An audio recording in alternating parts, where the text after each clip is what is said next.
So to add to our series on healthy snacks, this is another great replacement to commercial protein bars that are actually unhealthy for you despite what they say. Now this one is the closest version to a cake or a brownie substitute. It's, yes, safe for children because all the ingredients are safe, but considering the alternative of making white flour and sugar brownies, we're doing great. Now this is also great pre and post workout. Now if you're using it as a high protein source, you just might want to add more whey protein, but that's up to you. We're going to start by preheating the oven to 350 degrees. All you need is 2 bowls and a pan to cook this in. Now we're going to start with the dry ingredients. You need 1 cup of flour total. So we're going to start with 1/3 cup of coconut flour. Now coconut flour is very healthy. It's high in fiber, minerals, and protein, and healthy fats. And it's gluten-free as well. Essentially what it is the white part of the coconut all ground up into a flour. Next we're going to put 1/3 cup of buckwheat flour. Now, I'm a big fan of buckwheat, as I explained in the first video why, and this is gluten-free as well. Next we're going to use oat flour, which is essentially oatmeal all ground up into a flour. But as mentioned in the first video, I'm not a huge fan of oatmeal or oat flour because it pretty rapidly turns into sugar in your body. Same with oatmeal. And I especially don't like the flavored oatmeals because they usually have sugar, cornstarch, or some other versions of sugar in it. Now you can cut the glycemic load by adding other things to it, such as other flours or healthy fats like nuts. That being said, it does have some benefits, like fiber, vitamins, minerals, and some proteins. You really have to listen to your body and see how it reacts with or without it. The reason I'm using it is because I know most people have it and are more comfortable with it than using buckwheat.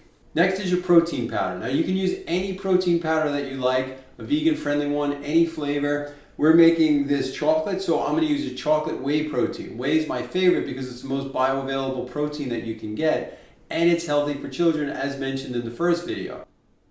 I would only get this from grass-fed cows raised organically and with no other ingredients in there. This one has actually all natural ingredients that are raw cacao and stevia, so that's okay. But with that, we're going to add raw cacao in this as well, and that's 2 tablespoons of this. Now, I'm a big fan of raw cacao and I eat this every day for many reasons. It has huge health benefits, a lot of vitamins and nutrients. It has essential heart-healthy fats and flavonoids that are known mood enhancers. It can help to balance hormones. It's heart-healthy, fights fatigue, and is an aphrodisiac. So you can check out my video on how to make a healthy herbal chocolate using raw cacao.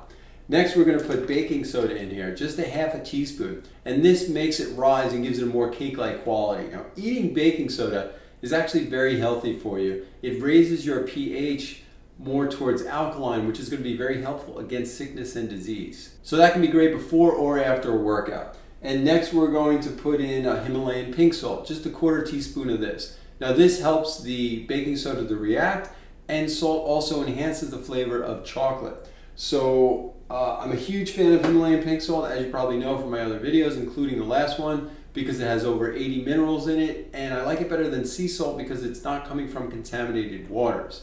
So a 1/4 teaspoon of that. So we're going to mix up the dry ingredients and then start with our wet ones. And we're going to start with 3 pasture eggs, organic eggs. And we're going to use the whole eggs. I still see people eating just egg whites, which is just wasting the healthiest part of the egg. You can see my blog post all about eggs and why the myths of cholesterol and other reasons that they say that they're bad for you are not true, as long as they're pasture raised and organic. The next we're going to use blueberries, 1 heaping cupful. Now blueberries is something you always want to get organic because essentially it's the skin directly that's absorbing the pesticides, herbicides, or fungicides that they put on those.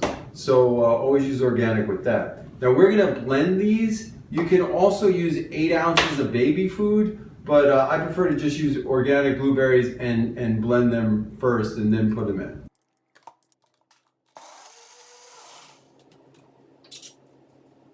We are going to sweeten with a tablespoon of lohan, which is a powerful natural sweetener that's from monk fruit. Now this is full of antioxidants, and lohan has been shown in studies to help fight diabetes, allergies, asthma, heart disease, cancer, and more. Now you can use a real maple syrup with this. You can use honey, although I'm not crazy about heating honey because it kills the enzymes in it. You can use a 1/2 cup of stevia. Just don't use agave. It's a myth that this is a healthy natural sweetener. Agave is mostly processed and in most cases is over 90% fructose. So it's not any better than sugar, and it dumps right into your liver. And last, we're going to use a half a cup of almond milk. You could use regular milk, coconut milk, or water. This is actually a mix of almond and coconut milk. And then we're going to mix the wet ingredients with the dry ingredients. Use coconut oil or butter on the dish so that it doesn't stick.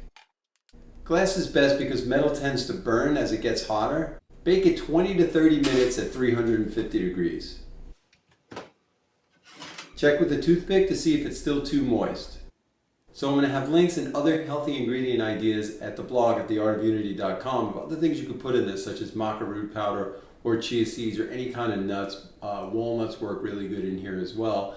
And because this has a cake-like consistency, I like to put icing on top of it as well. And you do that by putting 2 cups of cashews or cashew butter in a nutribullet or a food processor, and put a little water in there, or coconut milk or coconut water, 1 to 3 ounces, until it becomes creamy, and then just spread that across the top. For color in the icing, add blueberry to make it blue, just a small amount, and add beets or beet powder to make it red. You can even add a banana to the blender with the cashews, and after putting that on the cake, put it in the freezer for about 45 minutes, and you'll have an ice cream-like topping. I'll also have full recipes for this, the icing, and others at theartofunity.com. If you want a non-bake option, you can see the first video on healthy protein or energy bars, or the second one. 2 completely different options that taste great, very different from each other, and you don't have to bake them. So if you want to see more healthy snacks, you could subscribe here on YouTube or see more at theartofunity.com. Good luck with this.